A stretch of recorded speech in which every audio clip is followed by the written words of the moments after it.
ધોરણ 10 ગણિત તેમાં આજે આપણે આ ત્રિકોણમિતિના પરિચય પ્રકરણમાં દેખીશું. સ્વાધ્યાય 8.1 નો 10મો દાખલો. ત્રિકોણ PQRમાં ખૂણો P કાટખૂણો છે અને PR વત્તા QR બરાબર 25 સેમી અને PQ બરાબર 5 સેમી હોય તો sin P cos P અને tan P શોધો. તો ચાલો આપણે દેખીએ ખૂણો. જો ત્રિકોણ PQR આપણે દોરીએ. ત્રિકોણ PQR એમાં ખૂણો Q કાટખૂણો કીધો છે એટલે સિમ્પલી આપણે અહીં ખૂણો Q કાટખૂણો દોરી દેશું.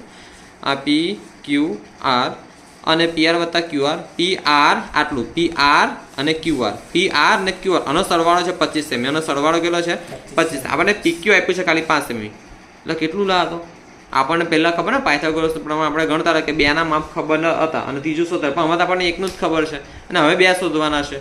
તો ઘણા મનમાં સવાલ સાહેબ કેમનું શોધાય, તો કે આવી ન શોધાય, ધ્યાન નહીં. આમાં પણ વાપરવાનું તો પાયથાગોરસ જ વાપરવાનું છે, પણ કરવાનું શું છે અહીં PQ બરાબર જે રકમમાં આપ્યું તે લખવાનું 5 સેમી, PR વત્તા QR બરાબર 5 સેમી, QR બરાબર 25 સેમી બરાબર 25 સેમી. આ છે સમીકરણ પરથી આવું લખાય.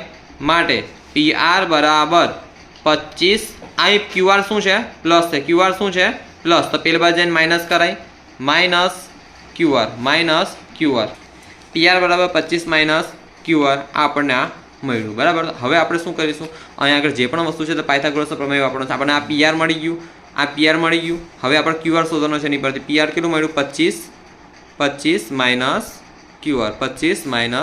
QR બરાબર છે. તો અહીં ત્રિકોણ PQRમાં ખૂણો Q બરાબર કેટલા છે 90, કેટલા છે 90. પણ પાયથાગોરસનો પ્રમેય શું કહે છે બોલશો મારી સાથે? કાટકોણ ત્રિકોણમાં કર્ણનો વર્ગ એ તેની અન્ય બે બાજુઓના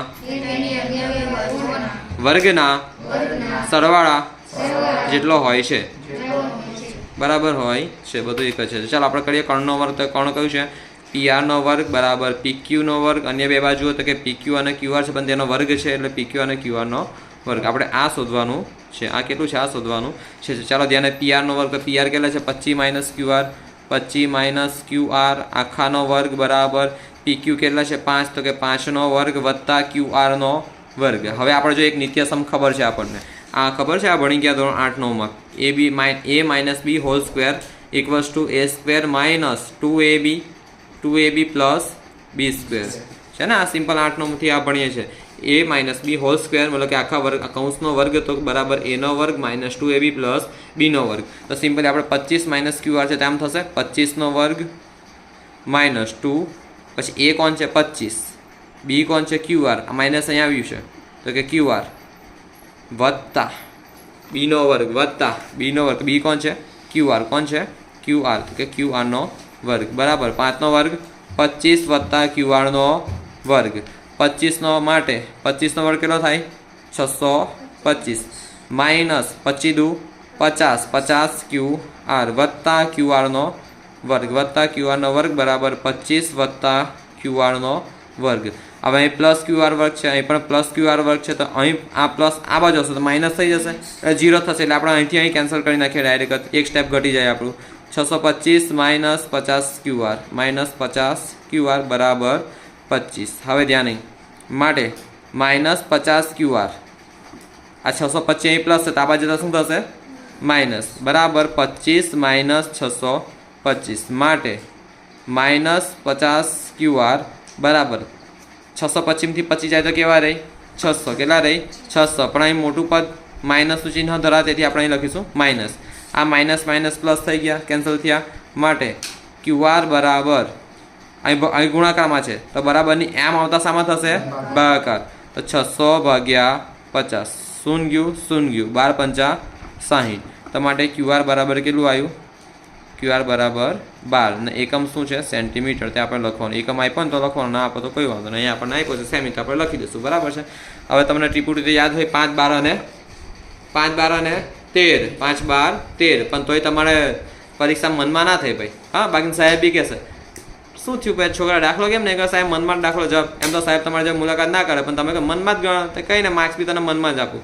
હા, પાસ નાપાસ બી તને મનમાં જ કરીશું, પછી નોકરી બી તને મનમાં જ આપીશું, લગ્ન બી તારું મનમાં જ કરાવીશું, હા ને. બરાબર. એ માટે આ કહું છું સિમ્પલી આખી દાખલા ગણવો પડે, મેથડ આવે એની અલગથી. બરાબર, તે મેથડ આ રહી. હજુ પણ આપણને ક્યુઆર મળ્યો છે. ક્યુઆર કેટલો મળ્યો છે? 12 સેમી. કેટલો મળ્યો છે? 12 સેમી. પણ આપણે જો આ પીઆર શોધવાનો બાકી છે, કેમ કે અહીંયા આગળ ક્યુઆર છે, તો કિંમત મૂકીને શોધી કરાય સિમ્પલ. તો એ સમીકરણ 1 શું કહે છે? પીઆર વત્તા ક્યુઆર બરાબર 25 સેમી. સમી 1 પરથી પીઆર વત્તા ક્યુઆર બરાબર 25 સેમી. બરાબર ને? તો માટે આપણને ક્યુઆર કેટલું મળ્યું છે? 1 બગડ 12. તો સિમ્પલી ક્યુઆરની કિંમત અહીં મૂકવાની છે. માટે પીઆર વત્તા 1 બગડ 12 બરાબર 25. માટે પીઆર બરાબર આ પ્લસ 12 આ જાય તો માઇનસ 12 થાય. 25 માઇનસ 12. તો માટે પીઆર બરાબર 25માંથી 12 જાય તો 13 સેન્ટીમીટર. બરાબર ને? તો આ ત્રિપુટી થઈ ગઈ આપણી. 5, 12, 13. અહીંયા કેટલું આવ્યું? 13. હવે તો ઇઝી દાખલો, હવે તો કશું છે નથી. બસ રમકડા જેવા પેલા રમકડા મૂકવાના છે અહીંયા આગળ. સાઇન પી બરાબર, બોલો સાઇનનું સૂત્ર, સાબા છેદમાં કર્ણ, સામેની બાજુ છેદમાં કર્ણ. અને જો આ જેનો વિડીયો બાકી દેખવાનો દેખી લેજો. બાકી કેવું આ ચેપ્ટર ઇઝી માર્ક્સ લાવવાનું છે અને એટલી સરસ રીતે શીખવાડે. સ્કૂલમાં કંઈ પણ નહીં, આપણા આખા એરિયામાં કોઈ નહીં શીખવાડી. બહુ સરસ ટ્રિક્સ આપી છે. તમે કોઈ પણ બહારની સ્કૂલમાં પૂછો ને, કાં તો બીજા કોઈ સાહેબોને પૂછો ને, તેમને નહીં આપેલું. સાઇન પી બરાબર સાબા છેદમાં કર્ણ. તો આપણે કયા થીટા અને કયા ખૂણાની વાત કરી છે? પી. તો પીની સામેનું તમારે દેખવાનું. પીની સામે કયું છે? Exact QR. કયું છે? ક્યુઆર. હવે કર્ણ તો બકા એક જ છે ને, પીઆર જ છે ને, છે પીઆર. જો અને તમારે એ ધ્યાન પણ રાખવાનું બકા કે 5, 12 અને 13 તેમાં સૌથી મોટી બાજુ છે ને કર્ણની આવી જોઈએ. જો 13 છે અહીંયા આગળ કર્ણ પર, બાકી આ નાનું છે, આ પણ નાનું છે. તો ક્યુઆર કેટલું છે આપણું? ક્યુઆર 1 બગડ 12. પીઆર કેટલું છે? 13. સાઇન પી મળ્યું. હવે કોસ પી શોધીશું. તો કોસ પી બરાબર, બોલો, પાસેની બાજુ છેદમાં કર્ણ. પાસેની બાજુ કઈ છે? પીક્યુ. કઈ છે? પીક્યુ. આની સામે આની પાસેની બાજુ આ થાય ને ભાઈ? ઓકે, પેલી યાદ છે ને ચંપકલાલ અને ચંપકલાલ અપ્સરા બાહુભાઈ વાળી? ચાલો, એ બધા જ કામ લાગશે. ઠીક, ચાલો. પીક્યુ છેદમાં પીઆર. પીક્યુ કેટલા છે? 5. પીઆર કેટલું છે? 13. હવે આપણે સાઇન કોસ થઈ ગયો. હવે tan p શોધીએ. તો tan p બરાબર, બોલો tan નું સૂત્ર, સામેની બાજુ છેદમાં, જોરથી, સરસ, સામેની બાજુ છેદમાં પાસેની બાજુ, સામેની બાજુ છેદમાં પાસેની બાજુ. તો સિમ્પલ સામેની બાજુ, p ની સામેની બાજુ કઈ છે? Exact QR. પાસેની બાજુ કઈ છે? પાસેની બાજુ પીક્યુ. ક્યુઆર કેટલું છે? 12. પીક્યુ કેટલું છે? 5. તો બસ, તો જવાબ મળી ગયો. બસ આપણે આ શોધવાનું હતું. બહુ જ ઇઝી છે. બરાબર છે? જો કરવાનું કે ફરીથી કેવું સમજાવું છું અહીંયા આગળ દેખજો. હવે અહીંયા આગળ તો જો આપણને અહીંયા આગળ વેલ્યુ સાની આપી છે? ફક્ત પીક્યુને આપી છે અને આ સરવાળામાં આપ્યું છે. તો તમારે શું કરવાનું? એને સાદી રીતે આવીને કન્વર્ટ કરી દો. પીઆર બરાબર 25 માઇનસ ક્યુઆર મળે છે. તો હવે ધ્યાન, એ માઇનસ બી આખાનો વર્ગ કરો તો એનો વર્ગ માઇનસ 2ab પ્લસ બીનો વર્ગ. તે પ્રમાણે આપણને આ મળે છે ક્યુઆર બરાબર 12 સેમી. તો સિમ્પલ આપણે પહેલા સમીકરણમાં મૂકીએ તો પીઆર બરાબર 13 સેમી આવે છે. ત્યાં પછી આ તો રમકડા જેવું છે. બરાબર ને? સાબા છેદમાં કર્ણ, પાબા છેદમાં કર્ણ, સાબા છેદમાં પાબા. ઓકે, તો ક્લાસ તમારો આજનો અહીં પૂરો થાય છે.